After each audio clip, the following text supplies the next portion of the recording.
안녕하세요. 저는 70대 중반 여자입니다. 지금까지 저는 4번이나 제 가족을 잃었습니다. 한 가족만 제 곁을 떠난다 해도 가슴이 찢어질 것 같은데 이런 일을 4번이나 겪고 나니 제 마음은 이미 갈기갈기 찢어져 흔적도 찾아보기도 힘들 정도입니다. 제 마음이 어떨지 짐작은 가시나요? 사람의 목숨이 이렇게까지 허망하다는 것을 알고 난 후로는 정말 살기도 싫었는데 제 곁에 남은 단 한 사람을 생각하며 버티고 있습니다. 저는 어렸을 적부터 몸이 약했습니다. 얼마나 심했냐면 한참 뛰어놀 나이인 초등학생 때에도 더운 날에 밖에서 체육을 하면 3번 중에 1번은 쓰러졌습니다. 나머지 2번은 벤치에 앉아서 아이들이 뛰어노는 걸 지켜만 보고 있어야 했었죠.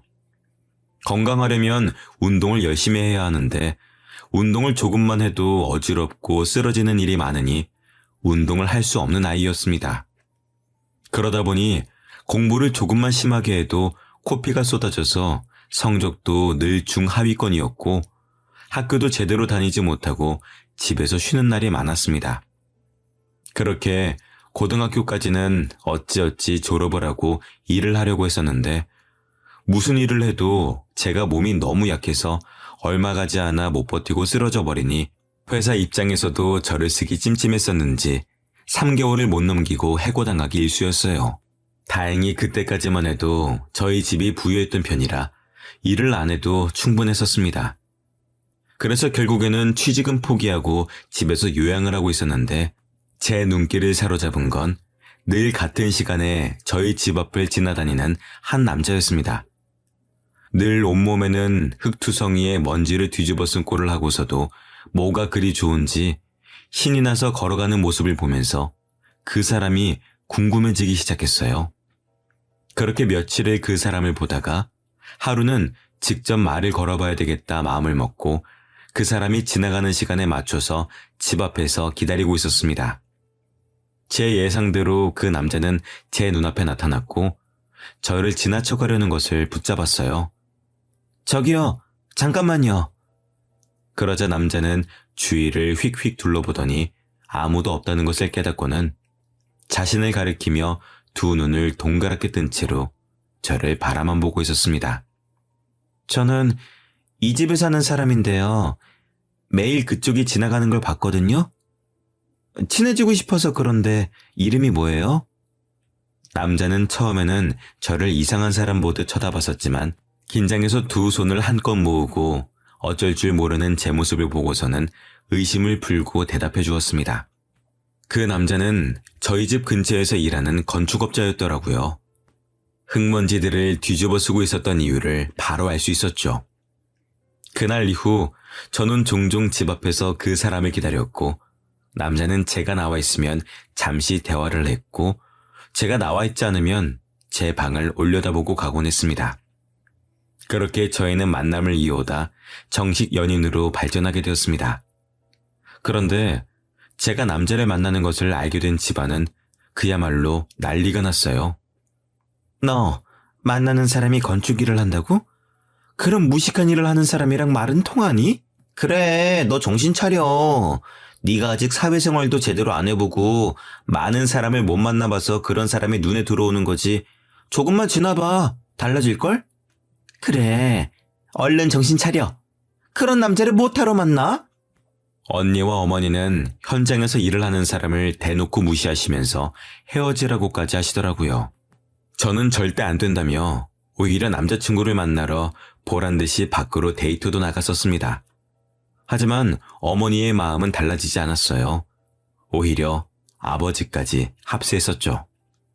너 요즘 만나는 사람이 있다고 들었다. 별 볼 일 없는 사람 같던데. 그런 사람 만나면서 시간 낭비하지 말고 내가 봐놓은 선짜리나 나가봐라. 아버지는 아버지의 사업에 도움이 될 만한 사윗감들로 선짜리를 주선하기 시작하셨어요. 저는 절대로 안 나가겠다면서 버텼었지만 결국엔 어머니의 손에 붙잡혀 나갔었습니다. 제 말은 들은 채도 않고 상대 남자가 결혼하고 싶다는 의사를 밝혀오면 집에서는 그 남자와 결혼하는 게 어떻겠냐며 성화하고 난리였어요. 어차피 몸도 약해서 일도 제대로 못하고 그렇다고 머리가 뛰어난 것도 아니니 그냥 내가 봐놓은 괜찮은 남자랑 결혼해. 에? 그거 너도 좋고 우리 집안에도 좋은 거야. 그게 어떻게 저한테 좋은 거예요? 저는 싫어요. 결혼은 제가 좋아하는 사람이랑 할 거예요. 제가 알아서 하게 내버려 두세요. 어쩜 너는 그렇게 제가 하고 싶은 것만 하려고 할 수가 있니? 자꾸만 그렇게 네 마음대로 할 거면 집 나가서 그 남자랑 살아. 아버지도 화가 날 대로 나셔서 저에게 소리를 쳤고 저는 그 말에 고지곳대로 알겠다고 하고 짐을 싸들고 나와 남자친구의 집으로 향했습니다. 남자친구에게 결국 그동안 강제로 선을 보고 있었던 것도 모두 털어놓았고 그 이야기를 모두 듣고서는 화도 안 내더라고요. 오히려 그럼 선을 못 보게 얼른 결혼해버리자며 먼저 말을 건넸습니다. 저도 그 생각에 동의했기 때문에 일주일 후 아버지의 화가 조금이나마 풀리셨을 거라고 생각하고 집으로 남자친구와 인사를 드리러 갔어요. 남자친구는 부모님이 안 계셔서 지금까지 쭉 혼자 지내왔다고 하더라고요. 그래서 저희 집에서 허락만 받으면 됐었죠. 초반까지는 그래도 싫어하지도 좋아하지도 않는 분위기였습니다. 꽤 탐탁지 않아 하시는 눈치긴 했지만 남자친구의 싹싹한 성격 덕분에 아버지도 마음을 돌리시나 생각했었죠. 하지만 남자친구가 부모님이 안 계시다는 이야기를 기점으로 분위기는 완전히 뒤바뀌고 순식간에 살얼음판이 되어버렸어요. 그 이후로 부모님은 절대 결혼은 안 된다고 하셨었지만 저는 그 남자를 너무 사랑했습니다. 결국에는 그날 밤 저를 방에서 나오지 못하게 어머니가 제 방문 앞을 지키고 계셨고 저는 창밖으로 몰래 탈출해 남자친구와 도망쳐 혼인신고를 해버렸어요. 결국에는 부모님과 저는 연이 완전히 끊겨버렸죠. 그 이후로 남편과는 작은 다툼 하나 없이 3년을 넘게 살았습니다. 아이를 가지고 싶었고 제가 몸이 좋지 않아 임신이 힘들었지만 남편은 그럼에도 아무런 재촉도 하지 않고 둘이더라도 충분히 행복하다면서 오히려 긍정적으로 생각했습니다. 그런데 남편과 결혼한 지 4년째 되던 날 저희에게 아이가 찾아왔습니다. 생각지도 못하고 있다가 속이 며칠째 더부룩해서 체한 줄로만 알고 병원에 찾아갔다가 저희에게 아이가 생겼다는 기쁜 소식을 들을 수 있었어요. 남편도 내심 아이가 있었으면 바라고 있었던 건지 정말 기뻐하더라고요. 그 이후로 저와 남편은 아이가 세상에서 나올 날만 손꼽아 기다렸습니다. 그런데 아이는 뭐가 그리 급했는지 한 달이나 일찍 세상에 나왔어요. 그러다 보니 몸도 다른 아이들보다 훨씬 약했었고요. 아이는 제 품에 한 번 안기고서는 바로 신생아 치료실로 들어갔습니다. 그래도 제가 퇴원할 때쯤에는 몸이 많이 튼튼해져서 함께 집으로 돌아올 수가 있었어요. 그 이후로 남편과 저는 아이를 키우는 맛으로 살았습니다. 딸이 아주 작은 소리라도 내면 남편과 저는 순식간에 딸에게 집중을 했었죠. 퇴원은 했었지만 저도 아이도 몸이 너무 약해서 남편도 여러모로 신경을 많이 썼어요. 아이가 열이 자주 나서 그 이후로도 병원을 자주 들락거려야만 했었거든요. 그런데 하루는 아이가 열이 올라서 한참이 지나도록 열이 안 떨어지는 거예요. 갈수록 심해지는 열에 저는 아이를 안고 병원으로 달려갔습니다. 그런데 병원에 가서도 상황이 나아지지 않았어요. 아이는 이틀이 넘도록 열이 펄펄 끓었고 겨우 열이 내렸을 때에는 이미 뇌에 손상이 가서 목숨이 위태로웠습니다. 제발 살려만 달라고 빌었지만 결국 태어난 지 1년도 채우지 못하고 저희는 그렇게 아이를 떠나보내야만 했습니다.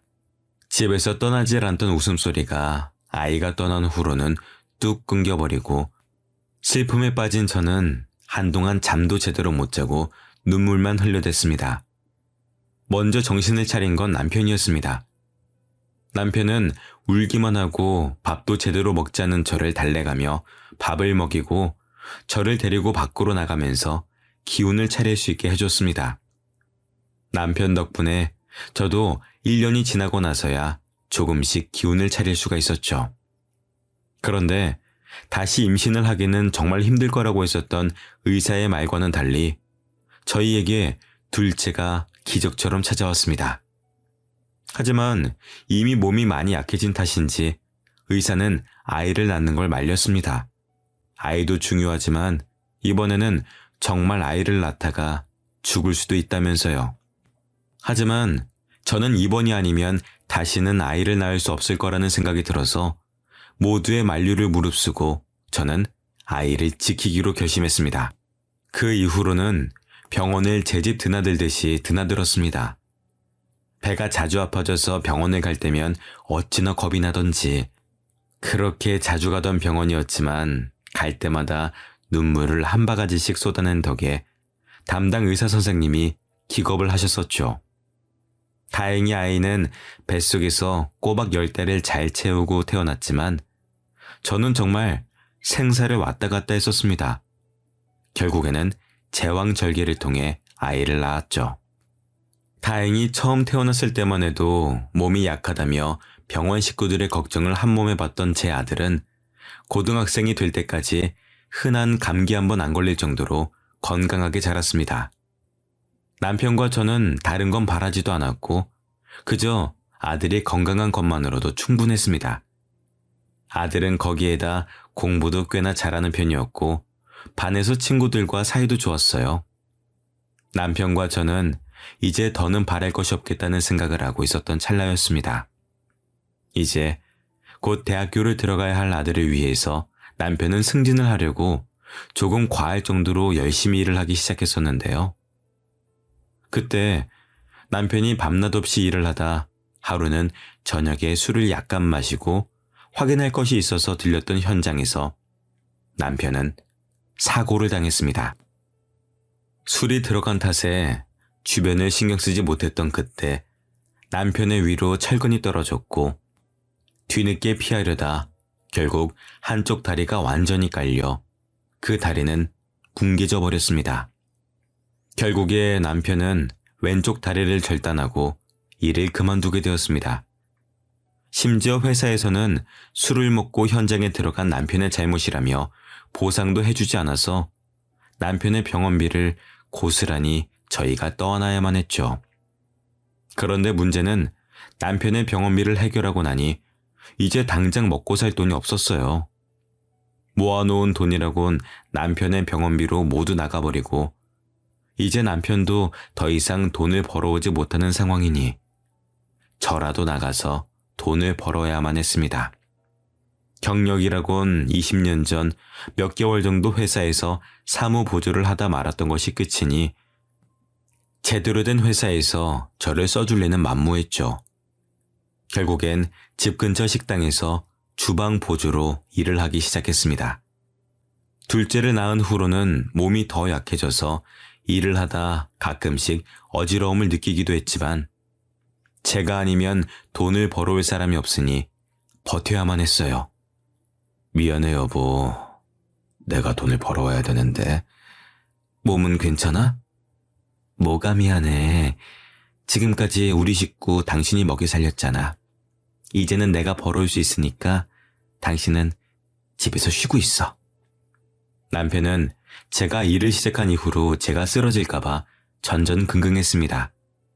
아들도 피곤해하는 제 모습을 보면서 학교를 다니고 친구들이랑 노는 것만으로도 바쁠 텐데 제가 퇴근하고 집에 오면 집안일을 싹 해놓고 저녁까지 해놓고 공부하러 갔었죠. 덕분에 집에 오면 편하게 쉴 수 있었어요. 그런데 하루는 아침부터 몸에 기운도 없고 어지러운 느낌이 들었습니다. 하지만 돈을 벌어야 하니 억지로 참고 일을 하고 있었는데 갑자기 눈앞이 핑 하고 돌더니 그대로 저는 쓰러져 버렸습니다. 그리고 눈을 뜨니 제 눈앞에는 남편과 아들이 울었는지 두 눈이 빨갛게 되어서는 저를 내려다보고 있었어요. 눈을 뜬 저를 발견하고 두 사람은 호들갑을 떨었죠. 여보, 괜찮아? 내가 미안해. 이제 내가 돈 벌 테니까 당신은 집에서 쉬어. 엄마, 아니야. 내가 돈 벌어올게. 나도 돈 벌어올 수 있어. 내가 미안해. 다들 뭐가 그렇게 나한테 미안해. 안 그래도 돼.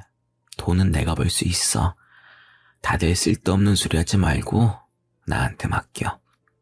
지금 당신한테 맡기다가 당신이 쓰러졌는데 어떻게 당신한테 맡길 수가 있어. 당신은 이제부터 집에서 쉬어. 몸도 약한 사람이 그렇게 힘든 일을 하니까 이렇게 쓰러지지. 아들도 남편의 말에 동감한다는 듯 고개를 몇 번 끄덕이더니 두 사람은 합심해서 저에게 일을 그만두라며 성화였습니다. 식당 사장님도 몸이 허약해서 맘 놓고 쓰기 어려울 것 같다며 먼저 저에게 그만 나왔으면 좋겠다라고 말씀하시더라고요. 결국에는 저는 일을 그만두고 집에서 일을 쉬게 되었습니다. 그래도 몇 개월을 일했으니 조금 모아둔 돈으로 쉬다가 다시 나가서 일할 생각이었어요. 그런데 이번에는 아들이 더 빨랐습니다. 아들은 제가 쓰러진 이후로는 새벽같이 일어나서 학교를 간다며 집을 나섰는데 알고 보니 신문 배달에다 우유 배달까지 하고서 일찍 학교를 가서 잤다 그러더라고요. 그 후로 피곤하다 보니 성적도 조금씩 떨어지고 처음 고등학교를 들어갈 때만 해도 중상위권이었던 성적은 날이 갈수록 중하위권으로 떨어졌습니다. 결국 아들은 대학도 가지 않고 졸업하자마자 작은 회사에 취업을 해서 돈을 벌면서 저희 집안에 가장 노릇을 하기 시작했어요. 그런 아들이 기특하기도 했지만 제 짐을 떠넘긴 것 같아서 늘 미안한 마음이 있었습니다. 아들은 그런 상황에서도 불만 한번 털어놓는 법 없이 조용히 돈을 모아서 남편의 의족을 맞춰주었어요. 생각지도 못한 선물에 남편은 눈이 휘둥그레졌죠. 그런 아들의 서프라이즈는 그뿐만이 아니었습니다. 아들은 그 후로 얼마 지나지 않아서 자신의 여자친구와 결혼하고 싶다며 여자친구를 데려왔죠. 그 여자친구는 처음부터 엄청 애교도 많고 싹싹하게 굴더라고요. 어머님, 좀 너무 고우세요. 피부도 좋으시고. 어머님 닮아서 오빠가 이렇게 인물이 좋은 건가 봐요. 뭐라고 하는 거야? 부끄럽게 그런 말 하지 마. 아버님, 이것 좀 드셔보세요. 사과가 달아요. 아들이 데리고 온 여자친구는 어찌나 싹싹하던지 평소에 낯을 많이 가리는 저도 순식간에 무장해제를 만들고 어느 틈엔가 왁자지껄하게 떠들게 만들게 하더라고요. 저희는 당연히 두 사람의 결혼을 허락해 주었습니다. 며느리가 저희 식구가 된 이후로는 저희는 모두 며느리의 팬이 됐어요. 뭐든 며느리가 하자고 하면 다들 좋은 생각이라면서 함께 했었죠.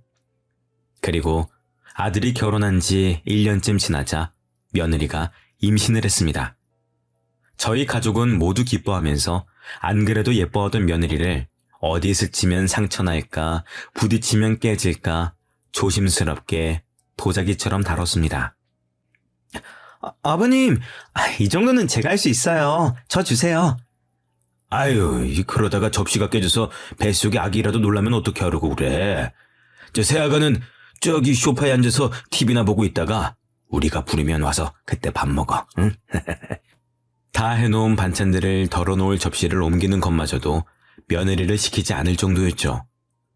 별것도 아닌 것들로 진지해져서는 옥신각신하는 남편과 며느리를 보고 있을 때면 웃긴 코미디 프로그램을 보고 있는 것처럼 아들과 저는 웃음을 터뜨렸습니다. 에이, 왜 그렇게 웃는 거야? 응? 뭐가 웃겨? 아버지, 이게 어떻게 안 웃겨요. 제 와이프도 접시 정도는 나를 줄 알아요. 그렇게 신주단지 모시듯이 안 해주셔도 돼요.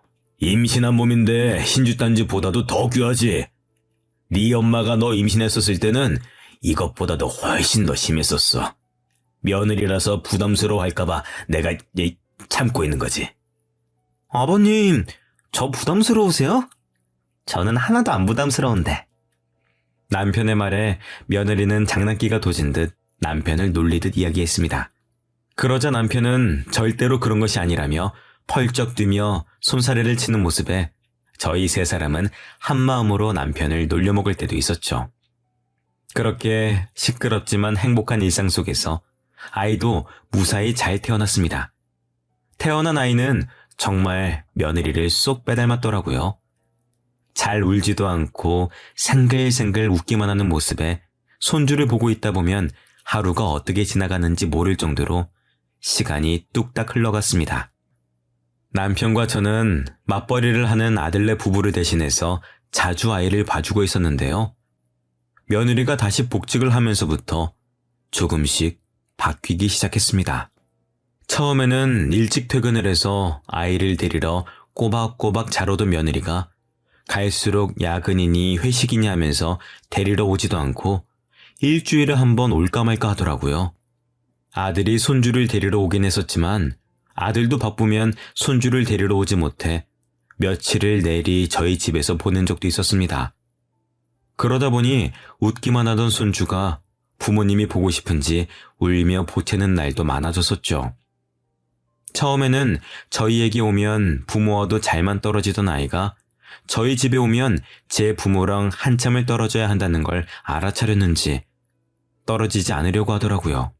그 모습에 저희도 마음이 안 좋아져서 아들이든 며느리든 둘 중 하나는 일을 잠시 쉬면서 아이랑 함께 시간을 보내주라고 말했었지만 두 사람은 한치의 양보도 없었습니다. 이번에는 당신이 양보해줘.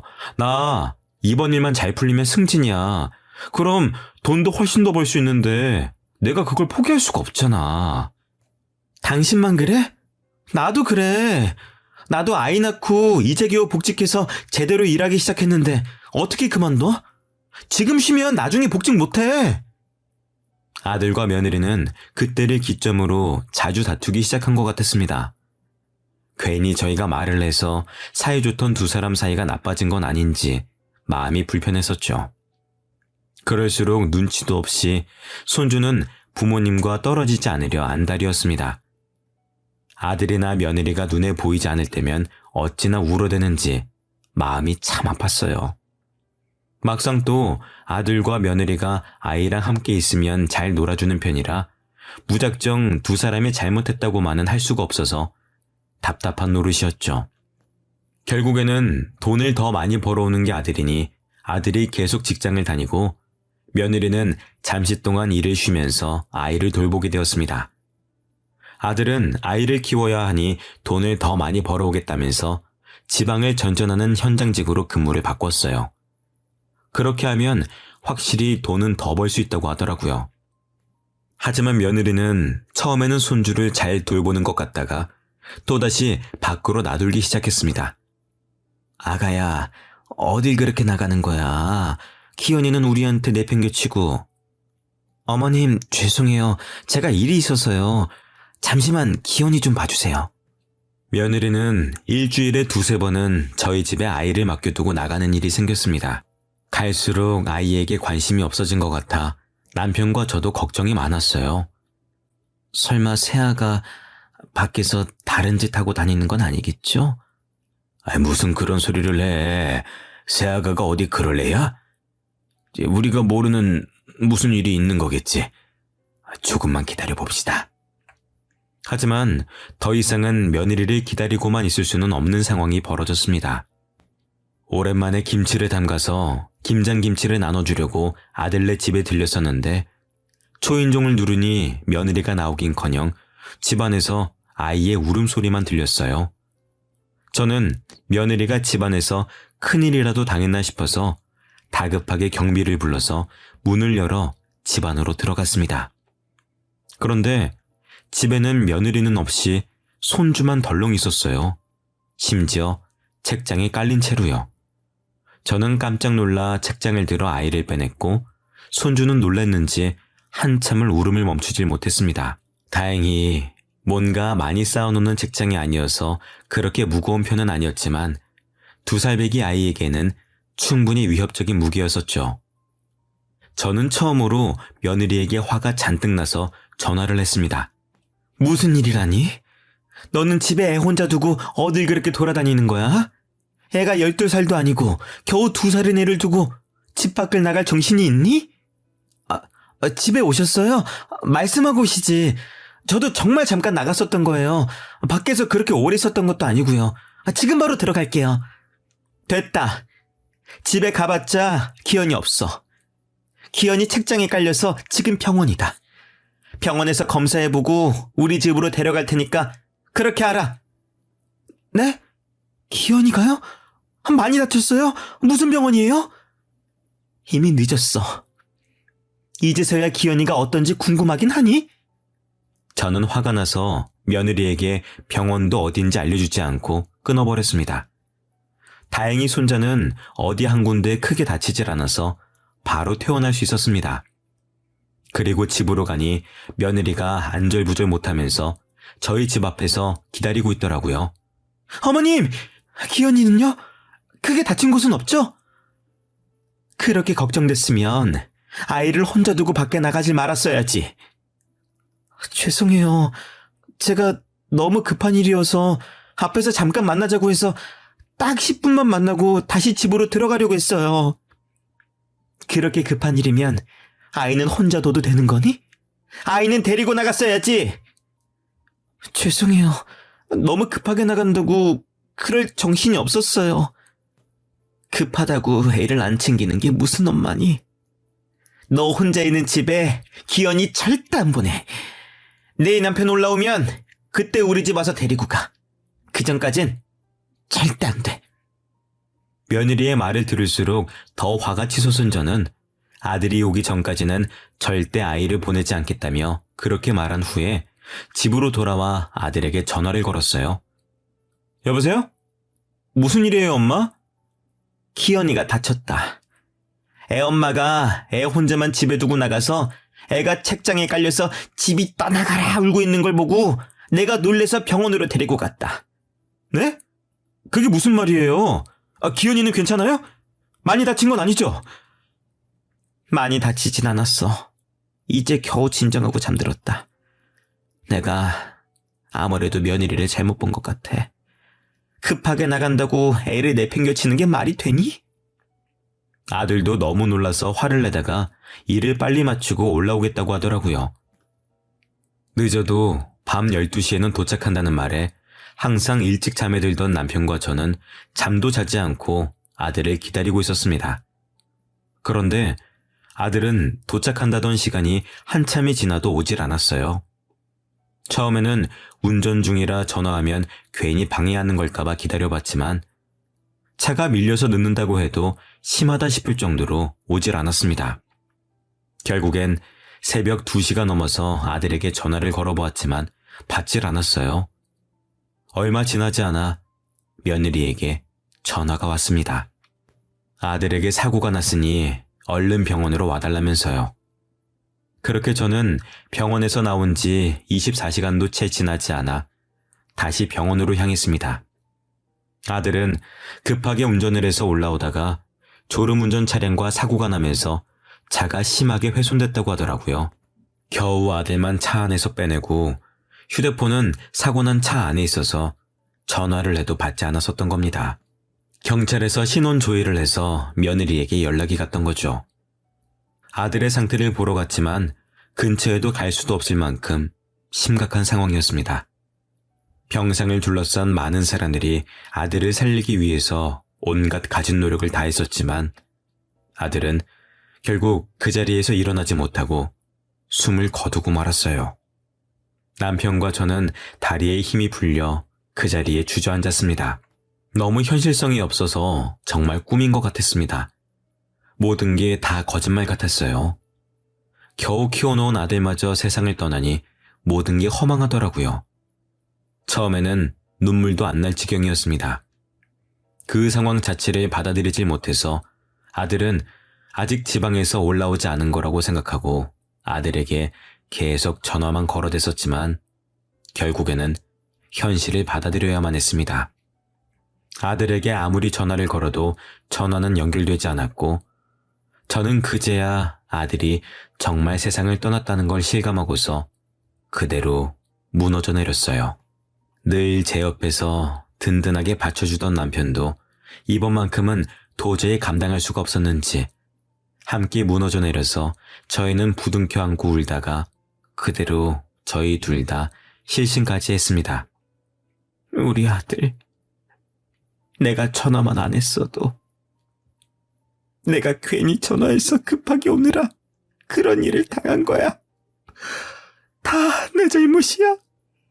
왜 하필 그때 전화를 했을까?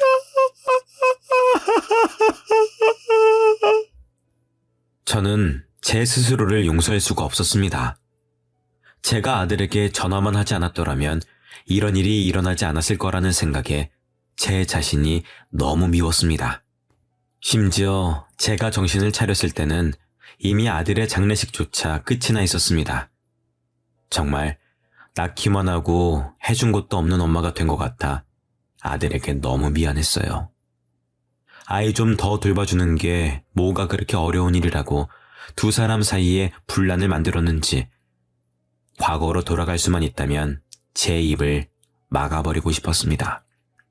뒤늦게 아들의 묘를 찾아가 처음으로 그날 아들과 술 한잔을 했습니다. 아들에게 미안하다는 사과를 수백 번을 했지만 달라지는 건 없었어요. 제 마음이 여전히 죄책감으로 가득한 것조차 똑같았습니다. 그런 와중에 저희는 손자를 누가 키울지 결정해야 했습니다. 당연히 아이의 엄마인 며느리가 키워야 하는 게 맞지만 저는 더 이상 며느리를 믿지 못했었죠. 솔직히 나는 너 못 믿겠다, 아가. 어머님, 죄송해요. 제가 그런 실수를 한 것도 다 인정해요. 네가 혼자 키우면 또 이러지 않을 자신이 있니? 더는 이런 일이 생기지 않을 거라고 각서라도 쓰면 아이를 데려갈 수 있게 해줄게. 하지만 며느리는 한참을 생각하더니 고개를 좌우로 저었습니다. 어차피 각서라고 해봤자 법적 효력도 없는 것이니 그냥 쓰고 데려갈 수도 있었던 건데 며느리는 오히려 그럴 수 없을 것 같다면서 아이를 포기하고 떠나가더라고요. 그 이후로 저와 남편 둘이서 손자를 키우며 살아왔었는데요. 할머니 할아버지 밑에서 자라서 주위 친구들이 놀려서 기가 죽으면 어쩌나 걱정도 많았지만 손자는 그런 기색 하나 없이 저희를 부모처럼 생각하며 자라왔습니다. 중간에 사춘기가 와서 반항을 조금 하긴 했지만 요즘 아이들의 사춘기에 비해서는 귀여운 수준이었었죠. 손자가 고등학교에 입학하고 얼마 지나지 않아 저에게는 또 불행한 일이 닥쳤습니다. 바로 남편이 간암에 걸렸다는 거였어요. 왜 아이들을 다 키워놓기만 하면 주위에서 이렇게 안 좋은 일들이 생기는 건지 정말 하늘이 원망스러웠었죠. 심지어 남편은 몸이 안 좋다는 걸 느끼고 있으면서도 손자 대학 등록금이 모자랄까 자기 병원비를 아끼려고 병원조차 가지 않고 버티고 있더라고요. 갈수록 남편의 얼굴이 거무칙칙해지는 게 이상해서 피부 문제인가 생각했었는데 이미 간암이 다른 곳까지 전이가 돼서 치료가 힘들겠다고 하더라고요. 남편은 다리를 잃은 이후로 술을 마시기 시작했었는데 아들이 사고로 죽고 난 다음부터는 틈만 나면 아들에게 가서 이야기하다 술도 한잔하고 오는 게 일상이 되어버렸거든요. 아무래도 그것들이 쌓이고 쌓이다 보니 결국 병이 돼버린 것 같았습니다. 아무래도 우리 아들은 당신보다 날 더 좋아했던 것 같아. 그러니까 아빠가 보고 싶어서 이렇게 먼저 데려가지. 당신, 그런 말 말아요. 무슨 그런 무시무시한 소리를 아무렇지도 않게 해. 당신은 천천히 와. 내가 먼저 가서 우리 딸하고 둘째 아들하고 놀고 있을게. 남편은 자신이 맞이할 결과를 알고 있다는 듯 모든 것을 체념한 채로 재미없는 농담을 하며 하루하루 버텨냈습니다. 늦었지만 그래도 치료를 해보기 위해서 남편은 병원에서 항암 치료를 시작했었지만 이미 나이가 있어서 그런지 치료를 버텨낼 체력이 부족했었는지 결국 수술조차 제대로 받아보지 못하고 병원에서 숨을 거두었습니다. 도대체 몇 번째인지 하늘을 원망할 힘도 없었어요. 제게 온 두 아이부터 남편까지 제 가족은 모조리 제 곁을 떠났습니다. 혹시나 손자에게도 그런 불행한 일이 닥치진 않을까 걱정되기 시작했죠. 그래서 손자만큼은 힘든 일도 하지 않고 편하게 자랐으면 했습니다. 하지만 그것조차 제 마음대로 되질 않았어요. 남편이 죽고 나온 보험금도 남편의 병원비를 해결하고 그렇게 많이 남지도 않더라고요. 그래서 저는 다시 일을 시작할 수밖에 없었습니다. 나이는 꽤 있었지만 그래도 저를 받아주는 곳이 있긴 있더라고요. 그래도 요리는 꽤 잘하는 편이라 주방에서 일을 할 수가 있었습니다. 하지만 그렇게 일을 한 지 2달도 채 지나지 않아 그만 불에 심하게 손을 대어서 한동안은 붕대를 칭칭 감은 채로 살아야 했습니다. 당연히 일도 그만둬야 했었죠. 나이가 있으니까 화상을 입은 손이 낫는 것도 더디더라고요. 점점 생활비가 줄어가는데 일은커녕 일상생활조차도 힘드니 걱정이 늘어갔습니다. 그런데 그런 제 걱정을 알아차린 건지 손자가 이번에는 아르바이트를 하기 시작했어요. 손자는 저녁에 야간 자율학습을 빼고 아르바이트를 하는 것도 모자라서 주말에도 아침부터 저녁까지 일을 하더라고요. 그런 모습에 손자를 말리고 싶었지만 말린다고 해서 모든 게 해결되는 게 아니니 참 여러모로 걱정이 많았었습니다. 그런데 공부도 곧잘하던 손자가 대학을 안 갈 거라며 저에게 말을 하더라고요. 아무래도 등록금을 낼 돈이 없으니 걱정이 돼서 그런 것 같았습니다. 하지만 제 손으로 손자의 인생을 망치고 싶지 않아서 등록금은 알아서 할 테니까 제발 쓸데없는 생각 말고 대학은 꼭 가야 한다고 한 달을 넘게 설득한 덕분에 손자는 다시 대학교를 가겠다고 마음을 고쳐먹었습니다. 하지만 손자가 걱정하는 것처럼 등록금이 문제였어요. 그걸 해결하려면 저도 나가서 돈을 벌어와야 했었죠. 그런데 손자의 담임 선생님에게서 전화가 걸려왔습니다. 안녕하세요, 기현이 할머니. 저 기현이 담임입니다. 아이고, 안녕하세요. 진즉에 제가 먼저 인사를 드렸어야 하는 건데. 아니에요. 다른 게 아니라 기현이가 가정 환경이 조금 어려운 편이죠. 네, 그렇긴 한데 기현이 대학은 꼭 보낼 거니까 혹시 또 대학을 안 간다느니 그런 헛소리를 하면은 선생님이 따끔하게 혼 좀 내주세요. 그러자 선생님은 조금 웃으시더니 기현이에게 장학금이 나왔다고 했습니다. 네? 무슨 장학금이요? 그동안 기현이가 교회에서 상도 많이 받아오고 성적도 좋아서요. 동문회에서 기현이 학기마다 500만 원씩 해주신다고 하네요. 그 말에 저는 그간 앓던 시름이 싹 나는 것 같았습니다. 그 후로 기현이도 아르바이트를 그만두고 공부에 집중할 수가 있었고 꽤 좋은 대학에다가 대기업과 연결된 과에 전액 장학금을 받고 입학을 했습니다. 덕분에 취업 걱정도 덜고 방학 때마다 그 기업으로 인턴을 나가서 돈을 벌어오더라고요. 그 돈만으로도 저희 2사람이 먹고 사는 데는 아무런 지장이 없었었죠. 그런데 어느 날 저희 집으로 며느리가 찾아왔습니다. 어머님, 그동안 잘 지내셨어요? 아버님 소식은 얼마 전에 들었어요. 무슨 일로 찾아왔어? 이제서야 기현이가 보고 싶은가 보지? 그러자 며느리는 고개를 푹 숙이고 눈물을 뚝뚝 떨어뜨렸습니다.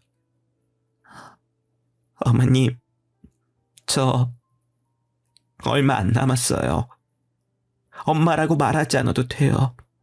그러니까 한 번만 가까이서 볼 수 있게 해주세요. 알고 보니 며느리는 혈액암에 걸려서 이제 겨우 3달 정도밖에 안 남았다 하더라고요.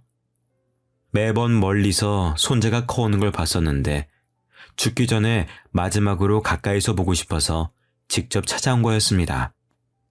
얼마 남지 않았다는 이야기에 마음이 약해진 저는 기현이와 며느리를 만나게 해주기로 결정했습니다. 생각해보면 며느리도 의도한 건 아니었던 사고였는데 제가 너무 며느리만 몰아붙였었는지 후회되기도 했었고요. 그리고 그날 저녁, 손자는 정말 오랜만에 친엄마를 만났습니다. 네, 엄마라고요? 그동안 어디 계시다가 이제서야 나타난 거예요? 미안해. 내가 너를 볼 면목이 없어서 그동안 멀리서만 지켜봤어. 처음에는 며느리에게 적대적이던 손자는 이야기를 하다 결국에는 엄마의 품에 안겨 한참을 울었습니다. 지금까지 어른스러운 척 버티고 있었지만 손자도 아직 어린아이였어요. 그 후로 손자와 며느리는 남은 3달이라는 시간 동안 그동안 하지 못했던 것들을 잔뜩 하며 시간을 함께 보냈습니다. 둘이서 캠핑도 가고 바다도 보러 가고 함께 아들에게 인사도 하러 다녀오면서요. 하지만 그 떨어져 있던 사이의 공백을 다 메우기도 전에 며느리는 세상을 떠났습니다. 그리고 손자의 앞으로 어마어마한 금액의 재산을 남겨주고 떠났습니다. 알고 보니 며느리는 그동안 꽤 돈을 많이 벌어왔나 보더라고요. 며느리의 친구이자 대리인에게 이야기를 들으니 손자를 혼자 두고 나갔던 날 며느리가 믿고 투자금을 맡긴 사람이 도망쳤다는 이야기에 황급히 나갔었던 거였어요. 제 아들이 지방을 돌아다니며 힘든 일을 하는 게 싫어서 자기가 직접 퇴직금으로 투자를 하려고 사람들을 만나면서 정보를 찾아다녔었는데 그게 저의 눈에는 그저 놀러만 다니고 있었던 걸로 보였던 겁니다. 결국에는 일이 모두 끝나고 한참 후에야 돈을 들고 도망간 사람을 찾아내 돈을 돌려받았고 그 이후로 여기저기 투자를 하다 대박이 나서 꽤 큰 돈을 모았다고 하더라고요. 그리고 그 돈으로 손자의 고등학교에 연락해 장학금 형식으로 손자에게 돈을 전달했던 것이었어요. 그 말을 들으니 그동안 오해하고 있었다는 사실에 너무 미안하더라고요. 며느리는 말하지 말라고 했다고 했지만 친구라는 사람은 그동안의 며느리의 속사정을 모두 알려주었습니다. 며느리도 제가 왜 그랬는지 충분히 이해하고 있으니 미안해할 필요는 없다는 말까지 덧붙였지만 그래도 며느리에게 사과 한번 제대로 못한 것이 못내 마음에 걸렸었습니다. 장례를 치르는 내내 마음이 불편하더라고요. 원래는 며느리가 죽기 전에 아무도 모르는 납골당에 자기를 안치해주기를 바란다고 말을 전했다곤 했지만 손자와 상의 끝에 아들의 미호 옆에 나란히 며느리를 묻어주었습니다. 너무 늦게 오해를 풀어서 미안하다며 하늘에서 아들에게도 털어놓길 바라는 마음으로요. 그 이후로도 벌써 5년이 지나서 졸업을 앞두고 있습니다. 졸업하고 바로 자기가 가고 싶은 부서로 취직을 한다고 하니 이제 정말 걱정은 없습니다. 그동안 군대도 무탈하게 다녀오고 여자친구도 만들었어요.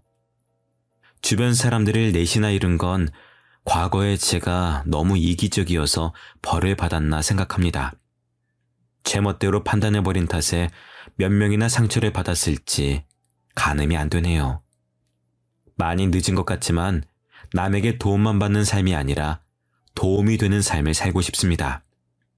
여러분들도 너무 받기만 하는 삶보다 뭐든 주고받는 인생 사시길 바라겠습니다.